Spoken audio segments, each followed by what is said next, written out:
Her loyal sons. We'll get 'em on the run, boys. We got 'em on the run. Yes, we are her loyal sons. We'll get 'em on the run, boys. We got 'em on the run.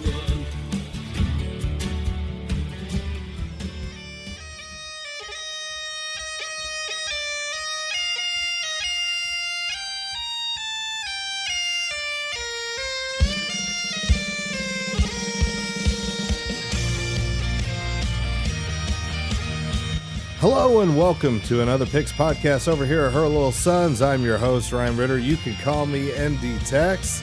And as always, you can catch us live over here on twitch.tv/Her Loyal Sons.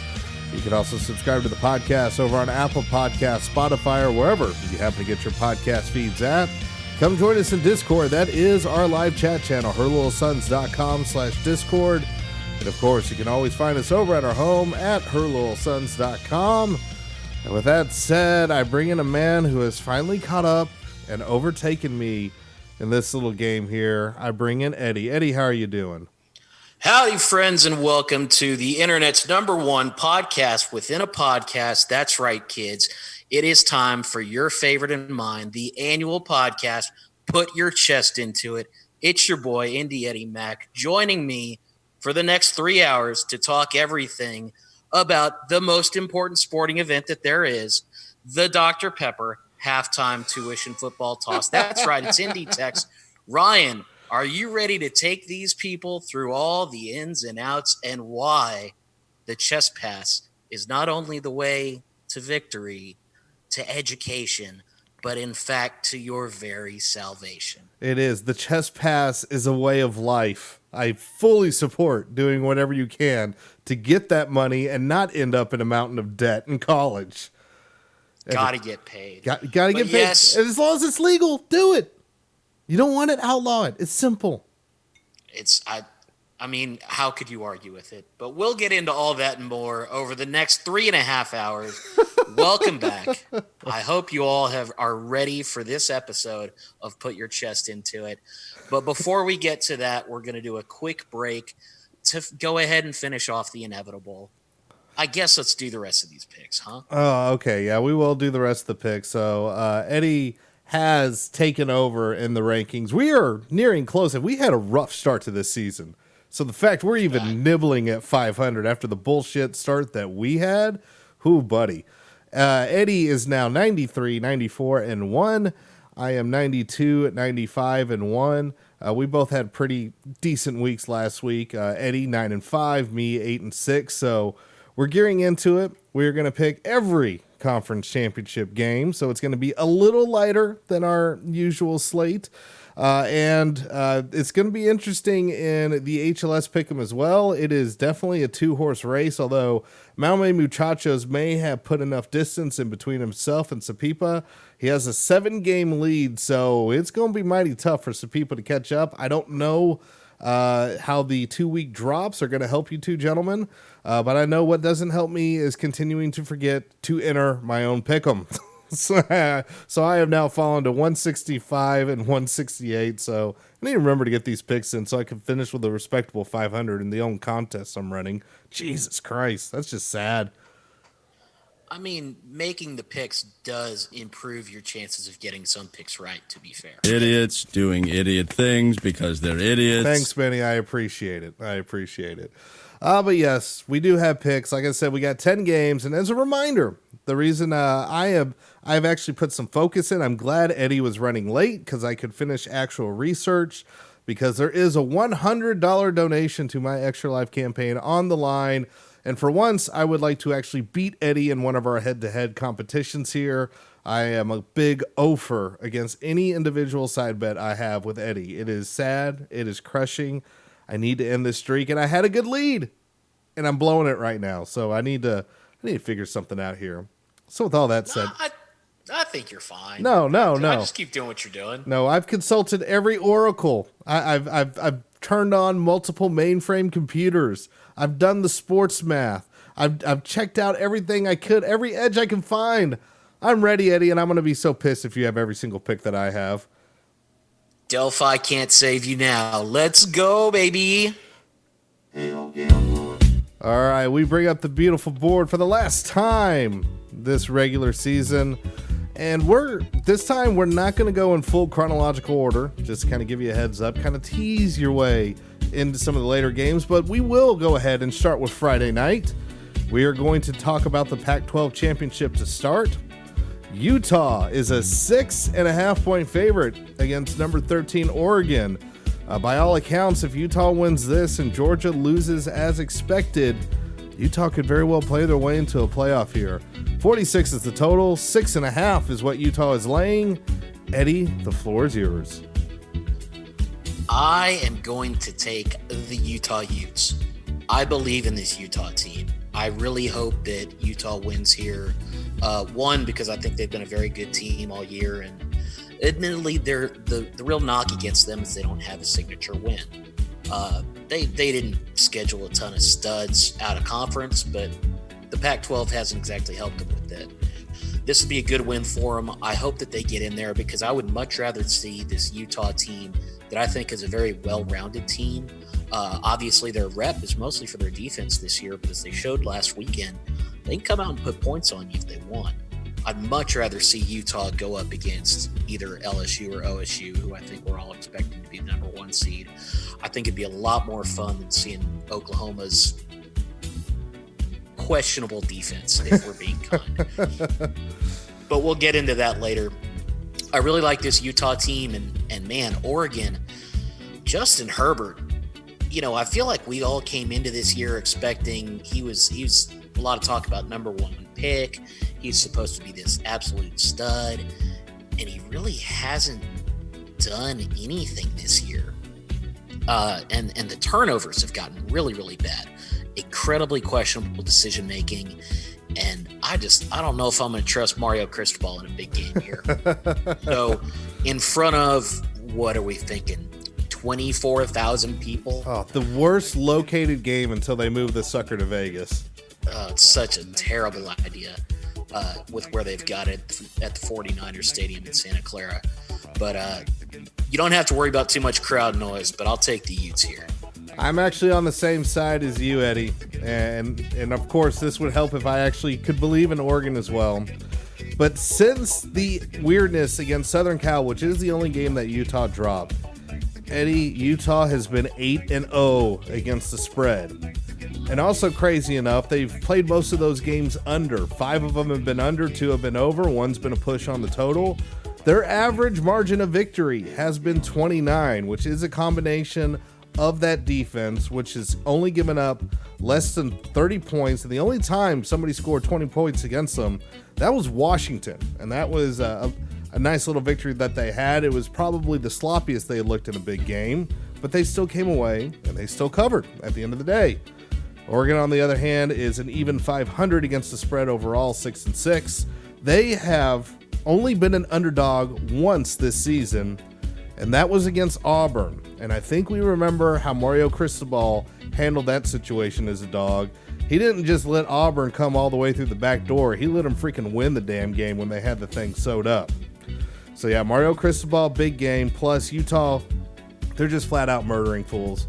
Huntley has been one hell of a quarterback, extremely efficient. I think I was looking at, I don't have it written down here, but like the average yards per attempt is actually like 2 full yards higher than what Herbert has right now, which is something I would not have expected at the beginning of the season. So yeah, Utah can put up some points.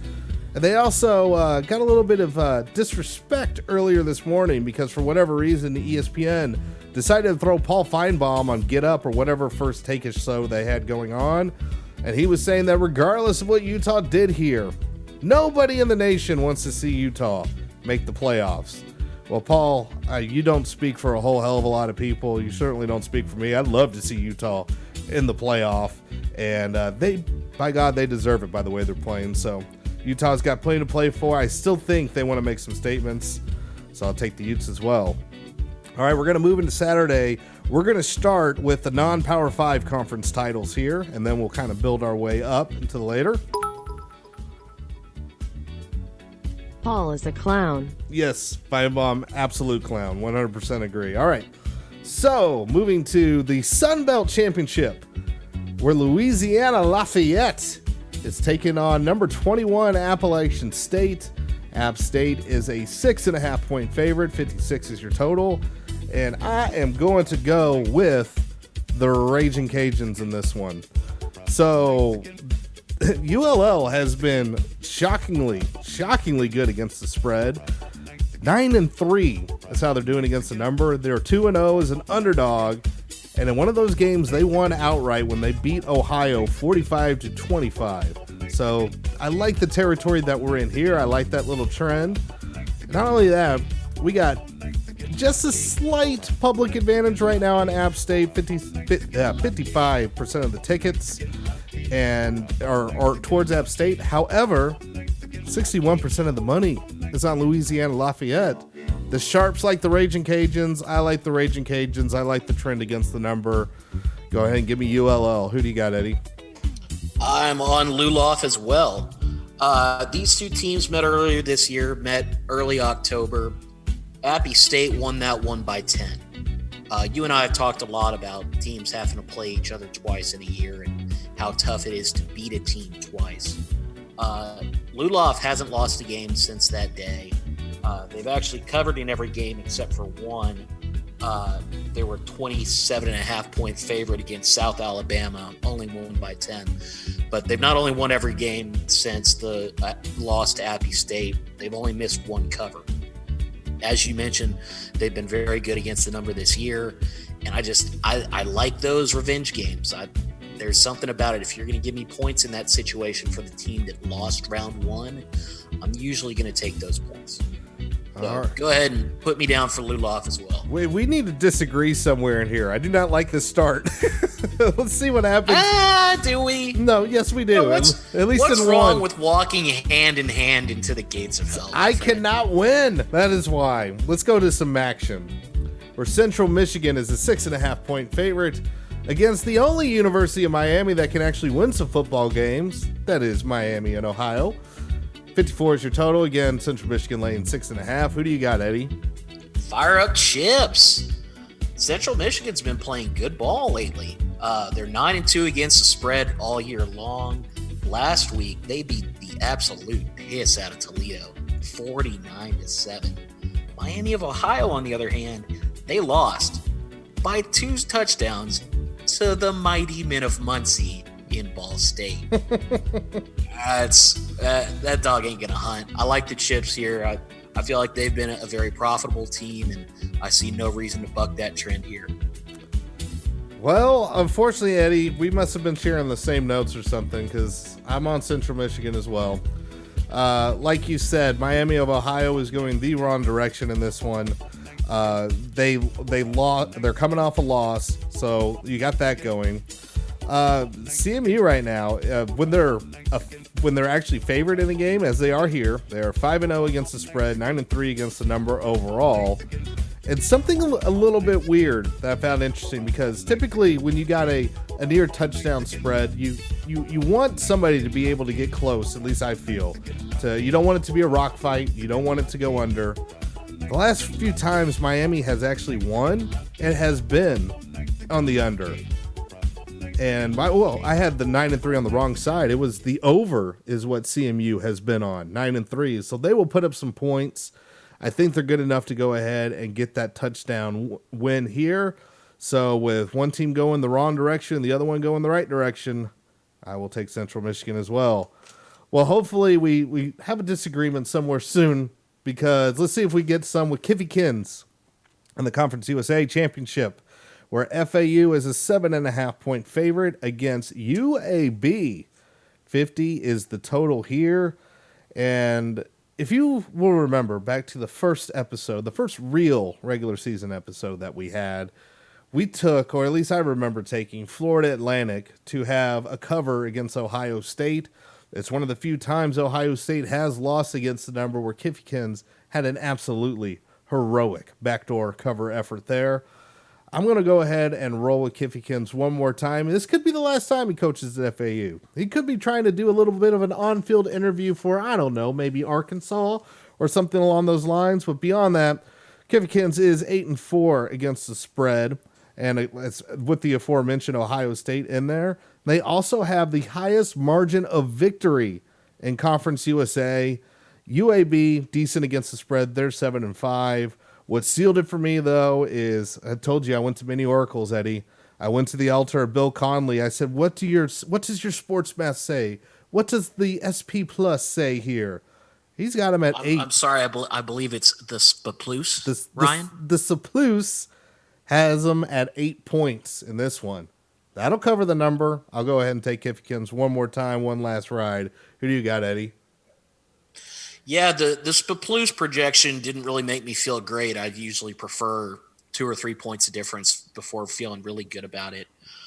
But what it really comes down to is I just think FAU is a lot better than UAB is. UAB, one of the great stories of the last few years, losing their team, having the school pulled the football program, brought it back after fairly large outcry of support, and they've been playing good football since their return. That said, you mentioned the margin of victory.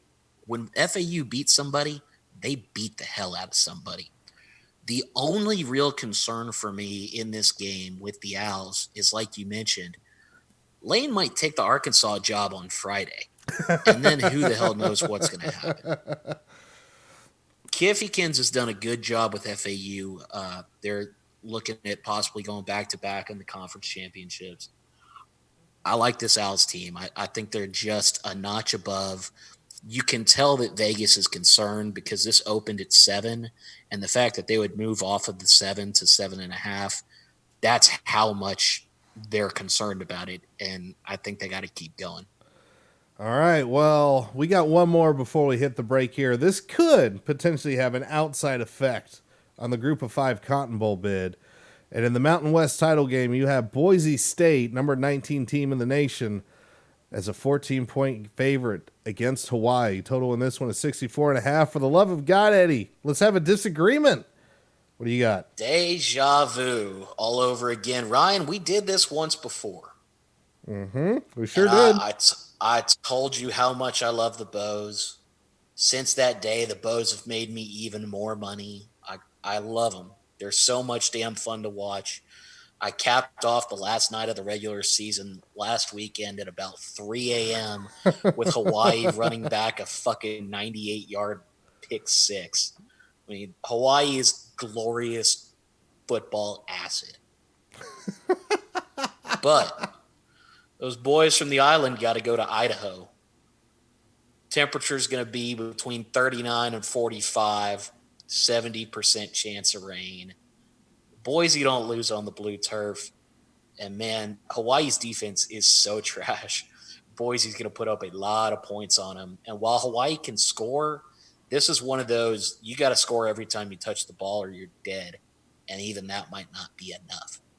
Boise's the better team. I don't like laying 14 against Hawaii. Hawaii is a team that could definitely backdoor you, but I'm going to go ahead and lay it. Give me Boise. Well, it finally happened.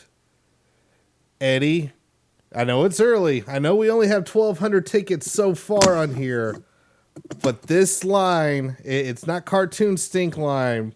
It's starting to stink a little bit. It's starting to smell because 77% of the tickets and 65% of the money are on Boise State, yet the line has moved from 15.5 to 14.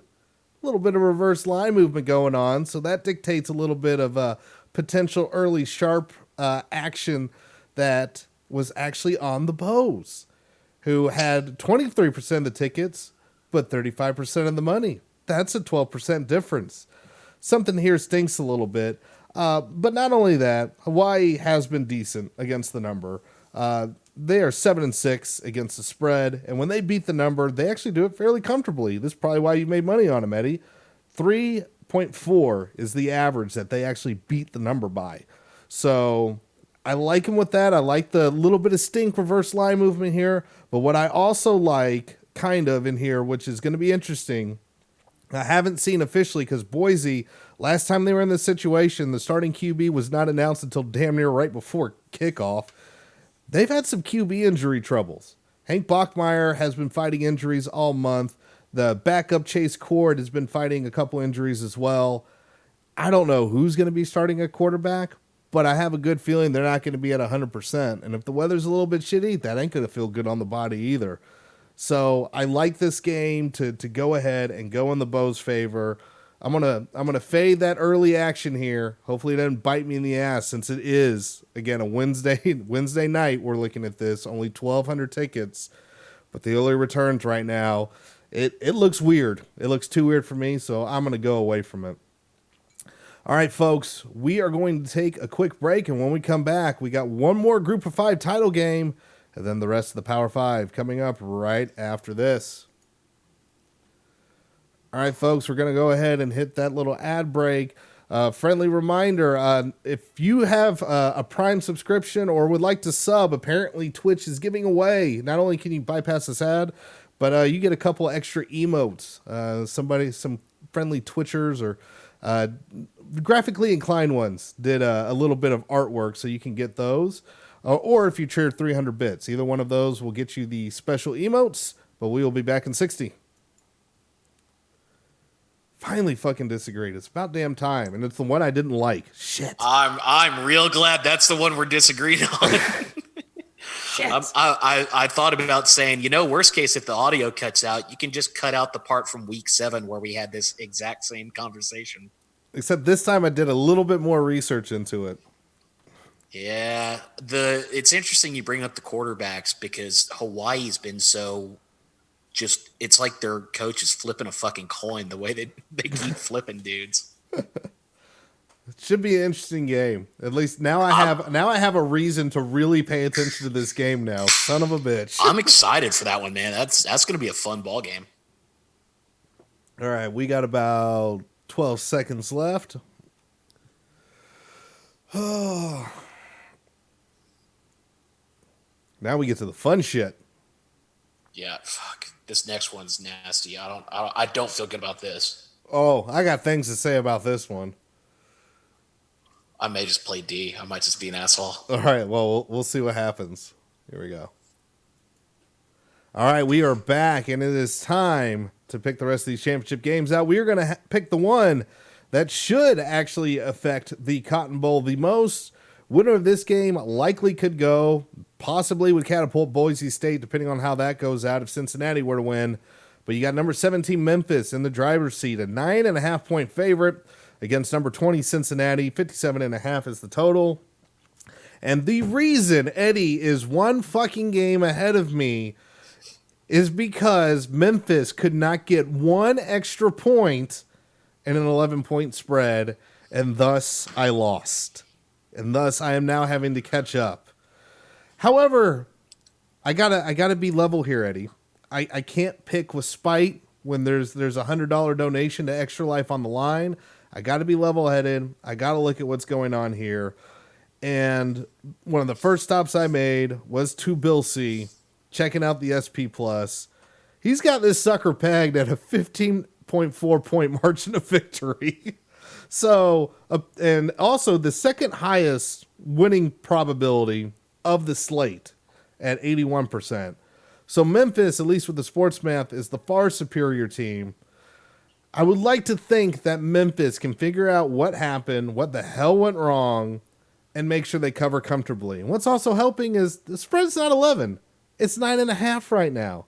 Not only that, with the early action right now, it's starting to lean a little bit more towards Cincinnati. However, some of the sharp money might be on there as well. But the line is starting to come down in Memphis's favor. So I like that it's not at the opening of 10, because that might scare me a little bit more. But I will go ahead. Memphis, I forgive you. Don't do this to me again, or you will be fucking dead to me in the bowl picks, you assholes. Give me the Tigers. Who you got, Eddie? This is the toughest one on the board for me, to be quite honest. And part of me wants to just take Memphis to fuck with you. But that's, in this household, we respect our opponents and we respect the game. I have written down Cincinnati, and here's why. You are sitting there crying and moaning because you couldn't get one more point in this game.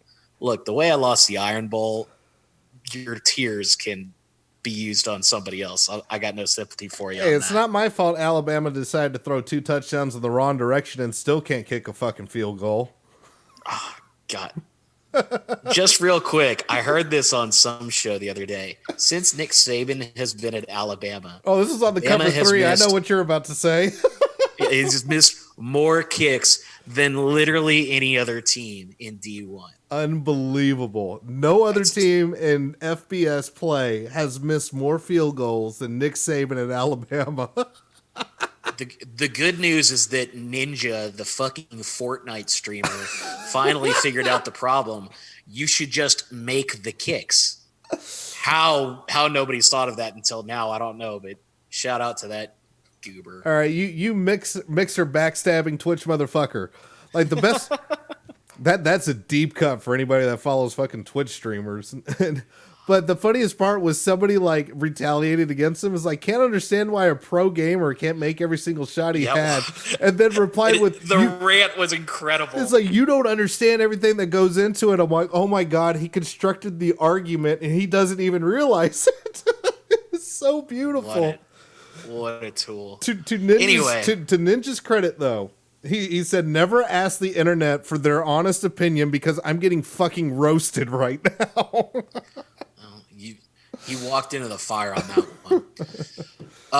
But where I was going is the reason Memphis didn't cover, Cincinnati did everything they could.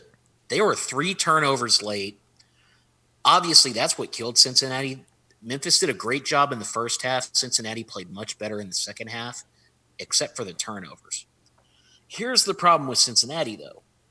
Their quarterback, Bryant, that did all the work and moved the ball real well against Memphis, he's not their normal starter. Ritter is their normal starter. He was banged up, and apparently Fickle came out earlier this week and said, look, Ritter's our guy. If he can go, he's going to play. But he's been fucking terrible the last few He games. really has. So I don't know. I feel like Cincinnati's defense can contain Memphis well enough to where if they don't give them 4 extra possessions, they're in this game. Plus, you've got the back-to-back issue. I'm gonna take Cincinnati here. I don't feel good about it. I saw Bill C's Spaplus on this game. Spaplus had a real bad last 2 weeks. It has. This is true. This should be mentioned. And I'm not trying to discredit or anything, but I'm not following as blindly as I had earlier in the week or earlier in the season. I mean, it's just, I don't know, man. I can't get over the back-to-back thing. I feel like you got to take points in that situation. Yeah, and that is one of the hard parts about this is that it is back-to-back. But now I'm like, back-to-back, it's like, you didn't cover last time, assholes. Now you got to cover. That's my twisted logic right now. This is what happens when you have the mind of a degenerate. All right, back to the Power 5 we go. We will start with the Big 12 title game. Speaking of rematches, number 7 Baylor against number 6 Oklahoma. This will be played down in Jerry World, a little bit close in my area right now. Oklahoma, an 8.5-point favorite. 63.5 is your total. Who do you have in this one, Eddie? Give me the Smocket. I still don't trust Oklahoma. I don't give a shit if they covered against Okie State last week. I remain wholly unimpressed.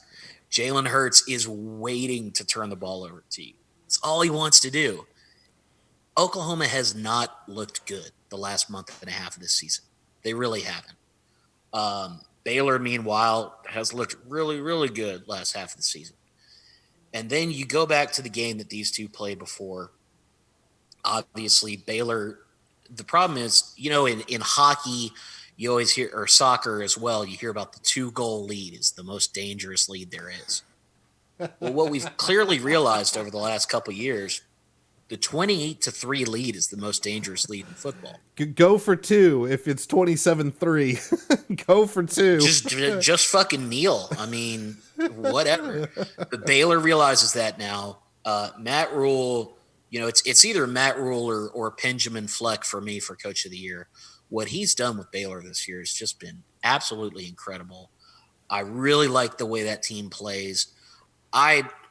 This is going to sound really weird. and I don't know if anyone would agree with me on this, but I think a Baylor team that wins this game on Saturday is more deserving of a playoff spot over Utah than an Oklahoma team. Ooh, that wins spicy this game take. on Saturday. Spicy take. I just, Baylor has the one loss to Oklahoma. Oklahoma's got a way worse loss. That's very true. Their one key win would also be Baylor, but I guess you get the ×2 multiplier. I would be able to argue to myself that Baylor getting in over Utah is less offensive than Oklahoma. Obviously, we all know that there are other factors that go into it, which Baylor clearly does not have on Oklahoma. And obviously, Baylor's non-con should be punished because, good God, what a trash fire. But when it comes to this game, I don't trust Oklahoma to cover a spread. That's all that there is to it. I really like the way Baylor's playing. This is going to be a fun one. This is easily the best of the major conference games. Is it but I possible think for that Baylor to make the Baylor is- playoffs? Yes. I think Baylor's got a shot here. Yeah, it is possible Benny to make the playoffs. That's what Eddie just detailed. Oh, no. I'm saying I could make the argument easier. If Baylor wins this game, they're still not getting in. Well, if Baylor wins, I do not think Baylor it is wins, possible Utah in the way loses. that it is possible that fucking, I don't know, Alabama somehow still sneaks in. No, oh God, don't do that. I'm enjoying my thought of the Alabama free playoff. Don't put that back out in the universe. All right, I'm Eddie. saying that's how equal their chances are. So I think Oklahoma is starting to become Oklahoma State for me because if I pick against them, they end up, or if I pick them, they end up failing to cover. If I pick against them, they ended up covering. I mean, we only got like about 3 or so weeks of history going there, but after the wheels fell off the wagon, yeah, things have been a little bit weird with Oklahoma. But you mentioned that previous game. Do you remember the one key element that was missing in that game, Eddie? Yeah, not feeling great about CeeDee Lamb being around for this one. Yeah, CeeDee Lamb is all systems go in this game, and that's a load of difference. And despite CeeDee Lamb not being there, Oklahoma came back on Baylor. Granted, most dangerous lead in football, but they came back on them without arguably their best player. Now, Eddie had a great point, and I actually have that written down, Jalen Hurts turnovers. The solid verbal, Dan Rubenstein in particular nailed it, is that Jalen Hurts is both the answer to and the cause of all of Oklahoma's problems. And that's what happened in that Baylor game. Hurts literally put the ball on the turf at one point. The turnovers were inexcusable. So that was part of what helped against Oklahoma State. Hurts played a clean game, and that's why OU ended up pulling away in that game.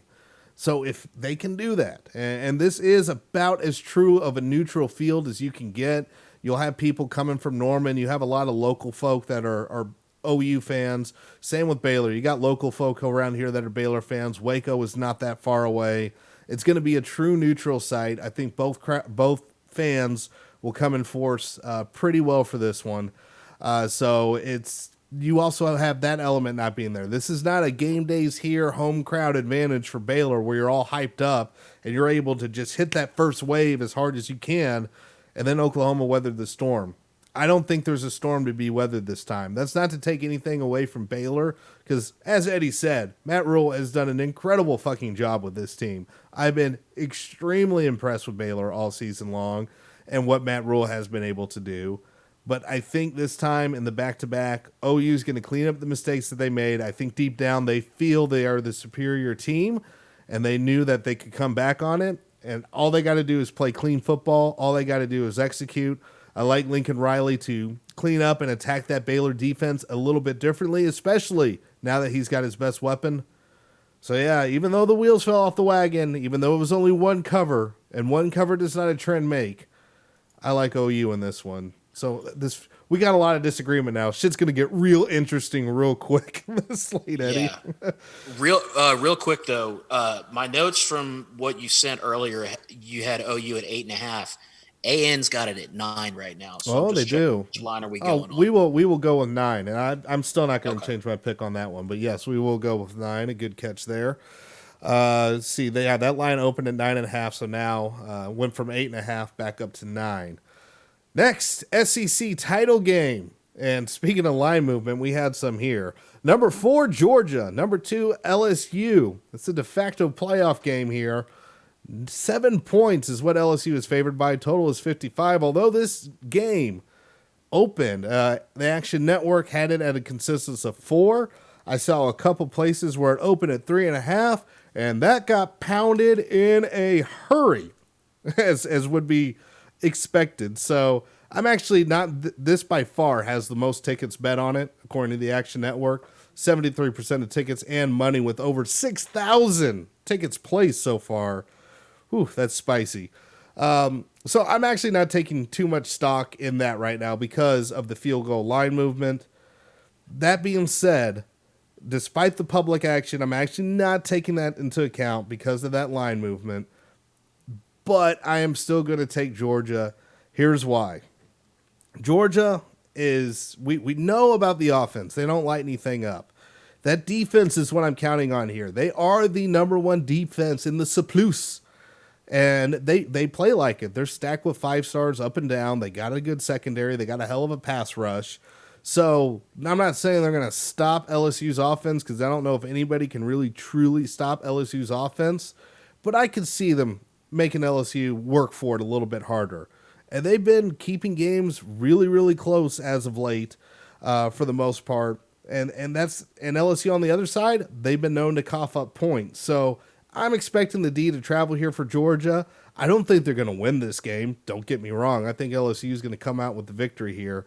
But I think Georgia's going to keep it close. I wouldn't be surprised if we have the seeming annual tradition of Kirby Smart or whoever the fuck's coaching Georgia to come up, look like they're going to pull a huge upset, and then pants themselves at the end of the fourth quarter. That's what this game's got it all written over. If this spread was closer to that 4, maybe even 5, 6 maybe, I would consider LSU. But that's a little bit too much of a line movement for one of the best defenses in the nation. So the fact that it is a full touchdown now, I'll go ahead and take Georgia. And, honestly, I'm kind of hoping for a push here. Who do you got, Eddie? So a couple of things that you mentioned. I don't necessarily think this is a playoff game play-in. Obviously, for Georgia, it is. If Georgia beats LSU, I think they get number 4 slot. I think LSU's in no matter what. Unless Georgia comes out. If Georgia comes out and beats them by 40 and Joe Burrow breaks his leg. Oh, God. Jesus, that's Eddie. maybe the only way that they don't still get in. I think the next 2 games we're going to talk about, I think that those teams are going to be in no matter what as well, but we'll get to them. I do think Georgia's got a play-in game. If they win, they're in. The one thing that you didn't mention, however, is Georgia's not coming in at full strength. They do have somebody out. This is true. Cager's banged up. Swift is banged up. 2 of their defensive starters are banged up. They got real loose against the Bees last week, but it might have been a Pyrrhic victory. They got real loose with some fist guys. flying too. They also got a suspension they're dealing with. Yeah, so they're missing a lot of weapons. Meanwhile, and I don't want to take anything away from their defense. Their defense is fantastic. We saw the rock fight that they had with A&M. We talked about how both of these are good, defensive teams. It's going to be a hard-fought battle. Well, LSU went up against one of those good defenses last week. Wait, are you calling the Aggies a good defense? Because I'm not. They are a solid defensive team. They're not at Georgia's level, but, Georgia managed 19. Fraudulent ass Elko. I don't know if I'm ready to go there yet. I am. I'm pissed at that team right now. But LSU dropped 50 on them. This LSU team is incredible. They want to keep their spot in the playoffs, but they really want to get that number 1 seed. They don't want Clemson in the first round. Nobody wants Clemson in the first round. They want to come out and beat the shit out of this Georgia team. And the problem with Georgia, they do not have the horses if they get down. If they get down, they're screwed. And it's kind of like I feel like we've had the same conversation a couple times with LSU games. LSU's just real damn good. Yes, they are. The defense is obviously questionable. Tons of points given up to Bama. Hell, they gave up 37 to Ole Miss. Plumlee gashed the hell out of them. Yeah, he had a hell of a day. But the problem is Georgia doesn't have anything to take advantage of it.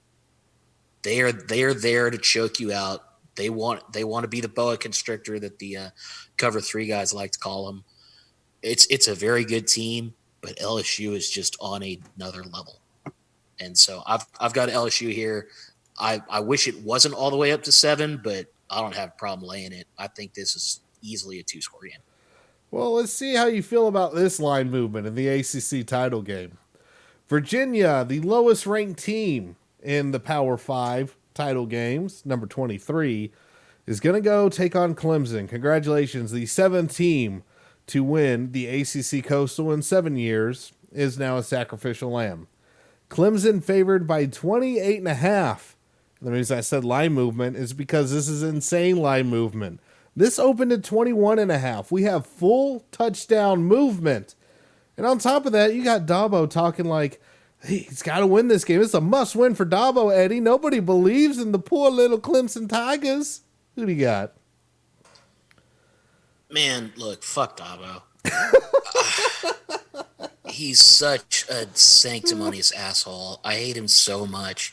And it's a shame because there are a lot of players on this Clemson team that I like. I really like this team. They're very fun to watch. They're very fun to root for. But, man, Dabo, shut the fuck up. Oh, my Lord. I don't like the hook on the 28.5, but I don't care. UVA got their Coastal Division title. They did everything they wanted. I think Bronco Mendenhall is a hell of a coach. You'll recall going back to the preseason, I was scared as shit about the Virginia game because they're a smart team. Gotta love what Bryce Perkins has done all year. Had a hell of a game last week against Virginia Tech. The defense plays physical. Obviously, Bronco Mendenhall is a great coach.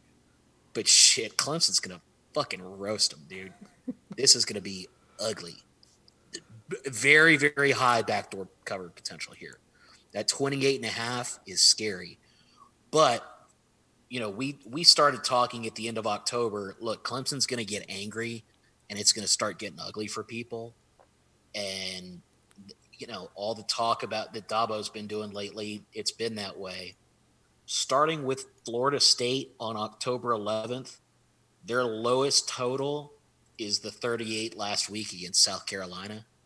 They hadn't been below 45 before that, going back to October. So this team they're in murder mode. It's scary. Yeah, UVA, congrats on a job well done. You got the 7-7 bonus ball for us all, but nah, you're dead. Oh God, I was ready to take Clemson minus whatever. I was like, oh, I don't know what the number would be for me to not take Clemson. I think I found it, Eddie. I think it's 28.5. That's so many fucking points. Wow. And it's not just the backdoor potential. Like, look, I 100% agree with everything you said. And look, the last few games, folks, it's not like the trend is saying anything like this is not going to happen. Because here is a listing of the last 3 spreads that they've covered. 34, 35, 27.5. They missed Wofford barely at 48.5. Then they covered Boston College, 35.5. Covered Louisville, 24. Covered Florida State, 25.5. I like to think Virginia is on the level of a Florida State or Louisville, at least a little bit higher up. What concerns me in this game and why I was really ready to not take Virginia just about no matter what, is because of what Notre Dame did to Virginia. If you will remember the second half of that game, it was dominated by Notre Dame's defensive line. Notre Dame's got a damn good defensive line. Clemson's is a hell of a lot better. So that does terrify me. But Jesus Christ, 28.5 points in a fucking conference title game in a ranked matchup? Oh, I can't do it. That's too many damn points, and then not helping the case here. And I know it's early, but we do have 3,500 tickets on this game, 63% of the tickets and money on Clemson. So public's leaning heavy that way. That's with the line movement. Shit, I don't feel good about it. I felt so unworldly uncomfortable about that number. I just couldn't fucking do it. So here we go. I'm rolling with the Who's. God, I feel really bad about this now. I was hoping you would be on the other side of this. Shit. Oh, well, we got one more game left. It is the final conference championship game of the evening. It is your main event, I guess. Number 1, Ohio State, a 16.5 point favorite against number 8, Wisconsin. Total on this one is 56 points. Eddie, this fucking line, it stinks to high heaven and a half. Cartoon fucking stink lines right now. We have In which way? we have over 4,000 tickets on this game, Eddie. 79% of the tickets and 90% of the fucking money, 90% of the money is on Ohio State. And what has Vegas done? They have taken an 18-point opening line and moved it down to 16.5. This line stinks. I don't get it. I don't understand it whatsoever. It screams trap and a half. So because of that, I'm going to go Wisconsin. I'm probably dead wrong on this. I feel it's weird. This is one of the out there picks that I feel kind of the worst about, but at least the numbers are backing me up there. As far as this reverse line movement, that's nearly a field goal swing when 90% of the money is going the other fucking direction. That makes no sense. I don't get it at all. So I'm staring into it. I'm staring into the weird. Vegas seriously knows something, and I think they're already like all these casinos, like every single one of them's finding a new fucking wing of their casino right now. A few sportsbook enhancements off this game. Who do you got, Eddie? Well, it's I don't like this. I don't like it at all. You brought up the reverse line movement, and that is very strange. You know, it's always strange. In the last game you talked about, you've got 73% of the tickets and money on Clemson, but that line moved an entire touchdown, so Right. it makes sense. They are chasing bets. This one is weird. It almost feels like they are begging you to take Ohio State. If it had stuck on 17, that would be one thing, but the drop under 16.5 is just that's the spray painting free candy on the side of the van. Vegas doesn't give you free deals on fucking bets, y'all. Yeah. These two teams played earlier this year. A month and a half ago, they played. Ohio State beat them 38-7. The 7 obviously is a problem. The 38, that's a decent number to hold Ohio State to. So I feel okay about Wisconsin trying to hang in there defensively. Obviously, we also saw with Ohio State, Penn State made it a physical game. They had Chase Young back for that game, and it was only a 28-17. That's Penn State one of was the few in that games late. they didn't cover. Yeah, Penn State was in it late. Wisconsin last week against Minnesota. Sadly, I didn't focus a ton on that game. I went back and tried to watch parts that I missed. So there was that 2:00 slot got real busy there. And sadly, I had to watch our game on one of the worst broadcasts Oh, I've ever God seen. almighty. I had that muted real quick. I mean, I voluntarily was listening to Gary fucking Danielson. That doesn't tell you how bad this is. I don't know what will. But back to this game. Last week, Wisconsin against Minnesota in a damn snowstorm was busting out I don't know where they found these pages in the playbook because they hadn't been there all year. Some of the pass plays they were busting out were incredible. Their offense looked fantastic. Obviously, when you think Wisconsin, you're expecting Jonathan Taylor. The one good thing about utilizing Jonathan Taylor as much as they do is you can run away from Chase Young. Obviously, there are a whole lot of other really good players on that Ohio State team, but you can neutralize his impact a little bit. The other benefit that you have with regard to Wisconsin is because they do typically lean on the run, you're limiting possessions. And the less Ohio State has the ball, the less they're able to score on you. Obviously, Ohio State came out and beat the shit out of Michigan last week. They beat the hell out of a lot of teams. They are a better team, and they're going to be motivated because much like with LSU, they want to stay in that number 1 slot because Clemson is scary and you don't want to see them in the first round. I'd much rather take whoever comes out of the Battle Royal from Utah, Oklahoma, and Baylor. If it was in a vacuum, I'd take Ohio State. But the line movement, anytime Vegas is beckoning you into something that much, I got to run the other way. So I'm on the Badgers with you as well. All right, yeah, I figured you were going to see the exact same numbers I saw and be like, nope, fuck this shit. and the Suploose as well has Wisconsin picked in this one, saying Ohio State's going to win by about 14 points. So a very, maybe a backdoor cover is predicting here. But I have, Eddie, I cannot remember seeing a line movement like that or where even 90% of the money is on one side. And then Vegas like, you know what? Please give us more of that money. We're going to make this more enticing for you to bet. Some sharp play something on Wisconsin, and it terrified Vegas one way or the other.